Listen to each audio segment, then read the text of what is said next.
देवहूति को तत्व ज्ञान एवं मोक्ष पद की प्राप्ति। मित्र जी कहते हैं, विदुर जी, श्री कपिल भगवान के ये वचन सुनकर कर्दम जी की प्रिय पत्नी माता देवहूति को मोह का पर्दा फट गया और वे तत्व प्रतिपादक सांख्य शास्त्र के ज्ञान की आधार भूमि भगवान श्री कपिल देव जी को प्रणाम करके उनकी स्तुति करने लगे। देवहूति ने कहा, कपिल जी, ब्रह्मा जी आपके ही नाभि कमल से प्रकट हुए हैं। उन्होंने प्रलय कालीन जल में शयन करने वाले आपके पंचभूत इंद्रिय सप्तादि विषय और मनोमय विग्रह का जो सात्विक गुणों के प्रभाव से युक्त सत्य स्वरूप और काल एवं कारण दोनों का बीज है, ध्यान ही किया था। आप निष्क्रिय सत्य संकल्प संपूर्ण जीवों के प्रभु तथा सहस्त्रों अचिन्य शक्तियों से संपन्न हैं। अपनी शक्ति को गुण प्रभाव रूप से ब्रह्मादि अनंत मूर्तियों में विभक्त करके उनके द्वारा आप स्वयं ही विश्व की रचना आदि करते हैं। माँ, यह कैसी विचित्र बात है कि जिनके उदर में प्रलय काल आने पर यह सारा प्रपंच लीन हो जाता है और जो कल्पांत में माया में बालक का रूप धारण कर अपने चरण का अंगूठा चूमते हुए अकेले ही बट वृक्ष के पत्ते पर शयन करते हैं, उन्हीं आपको मैंने गर्भ में धारण किया।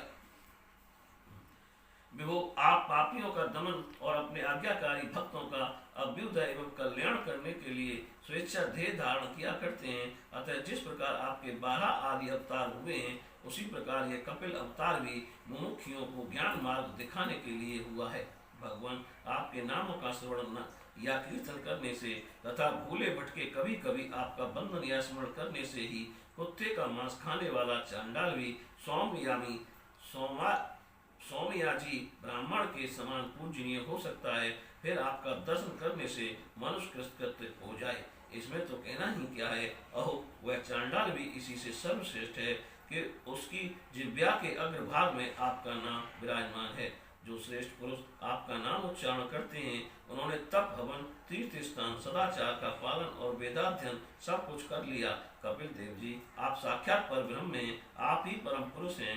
वृत्तियों के प्रभाव को अंतर्मुख करके अंतःकरण में आपका ही चिंतन किया जाता है और आप अपने तेज से माया के कार्य गुण प्रभाव को शांत कर देते हैं तथा आपके ही उदर में संपूर्ण वेद तत्व निहित है। ऐसे साक्षात विष्णु स्वरूप आपको मैं प्रणाम करती हूँ। वेद जी कहते हैं, माता के इस प्रकार स्तुति करने पर मातृवत्सल परम पुरुष भगवान कपिल देव जी ने उनसे गंभीर वाणी में कहा। कपिल देव जी ने कहा, माता जी, मैंने तुम्हें जो ये सुगम मार्ग बताया है, इसका अवलंबन करने से तुम शीघ्र ही परम पद प्राप्त कर लोगी। तुम मेरे इस मत में विश्वास करो। ब्रह्मादि लोगों ने इसका सेवन किया है। इसके द्वारा तुम मेरे जन्म मरण रहित स्वरूप को प्राप्त कर लोगी। जो लोग मेरे इस मत को नहीं जानते, वे जन्म मृत्यु के चक्र में पड़ते हैं। मित्र जी कहते हैं, इस प्रकार अपने श्रेष्ठ आत्मज्ञान का उपदेश कर श्री कपिल देव जी अपनी ब्रह्माग्नि जननी की अनुमति लेकर वहां से चले गए।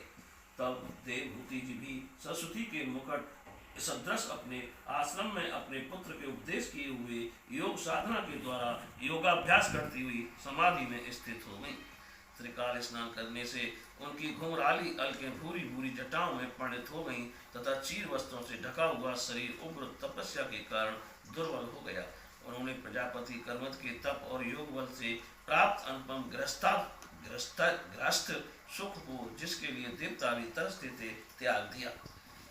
जिसमें दुग्ध फैन के समान स्वच्छ और सुकोमल सैया से युक्त हाथी दांत के पलंग, स्वर्ण के पात्र, सोने के सिंहासन, उन पर कोमल कोमल गद्दे बिछे हुए थे तथा जिसकी स्वच्छ स्फटिक मणि और मरकत मणि की भीतों में रत्नों की बनी हुई रमणी मूर्तियों के सहित मणि में दीपक जगमगा रहे थे, जो फूलों से लदे हुए अनेकों दिव्य वृक्षों से सुशोभित था, जिसमें अनेक प्रकार के पक्षियों का कलरव और मत वाले फौरों का गुंजार होता रहता था, जहाँ की कमल गंध से सुवासित वावलियों में कर्मठ जी के साथ उनका लाड़ प्यार पाकर क्रीड़ा के लिए प्रवेश करने पर उसका देवहूति का गंधर्व गण गुणगान किया करते थे और जिसे पाने के लिए इंद्राणियां भी लालायित रहती थीं, उस गृहोद्यान की भी ममता उन्होंने त्याग दी। किंतु पुत्र वियोग से व्याकुल होने के कारण अवश्य उनका मुख कुछ उदास हो गया। पति के वनगमन के अंतर पुत्र का भी वियोग हो जाने से आत्मज्ञान संपन्न होकर भी ऐसी व्याकुल हो गई जैसे बछड़े के बिछुड़ जाने से उसे प्यार करने वाली गौ। वत्स विदुर अपने पुत्र कपिल देव स्वरूप भगवान हरि का ही चिंतन करते करते वे कुछ ही दिनों में ऐसे ऐश्वर्य संपन्न घर से भी उपरत हो गईं। फिर वे कपिल देव जी ने भगवान के जिस ध्यान करने योग्य प्रसन्न प्रसन्न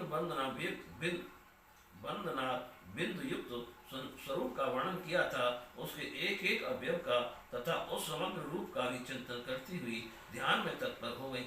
भगवान भक्ति के प्रभाव, प्रबल वैराग्य और यथोचित कर्मानुष्ठान से उत्पन्न हुए ब्रह्म साक्षात्कार कराने वाले ज्ञान द्वारा चित्त शुद्ध हो जाने पर वे उस सर्वव्यापक आत्मा के ध्यान में मग्न हो गई, जो अपने स्वरूप के प्रकाश से माया जनित आवरण को दूर कर देता है। इस प्रकार जीव के अधिष्ठान भूत पर ब्रह्म श्री भगवान में ही बुद्धि की स्थिति हो जाने से उनका जीव भाव निवृत्त हो गया और वे समस्त कलेशों से मुक्त होकर परमानंद में निमग्न हो गई।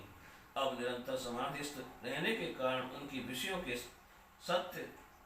सत्यत्व की भ्रांति मिट गई और उन्हें अपने शरीर की भी सुध न रही, जैसे जागे हुए पुरुष को अपने स्वप्न में देखे हुए शरीर की नहीं रहती। उनके शरीर का पोषण भी दूसरों के द्वारा ही होता है, किंतु किसी प्रकार का मानसिक कलेश न होने के कारण वह दुर्बल नहीं हुआ। उसका तेज और भी निखर गया और वह मैल के कारण युद्धयुक्त अग्नि के समान सुशोभित होने लगा। उनके बाल बिथुर गए थे और वस्त्र भी गिर गया था, तथापि निरंतर श्री भगवान में ही चित्त लगा रहने के कारण उन्हें अपने तपो योगमय शरीर की कुछ भी सुध नहीं थी, केवल प्रारब्ध ही उनकी रक्षा करता था। विदुर जी, इस प्रकार देव विभूति जी ने कपिल देव जी के बताए हुए मार्ग द्वारा थोड़े ही समय में नित्य मुक्त परमात्मा स्वरूप श्री भगवान को प्राप्त कर लिया। वीरवर जिस स्थान पर उन्हें सिद्धि प्राप्त हुई थी वह परम पवित्र त्रिलोकी में सिद्ध पद नाम से विख्यात हुआ। साधु स्वभाव विदुर जी योग साधन के द्वारा उनके शरीर के सारे दैहिक मल दूर हो गए थे। वह एक नदी के रूप में परिणत हो गया, जो सिद्ध गण से सेवित और सब प्रकार की सिद्धि देने वाली है।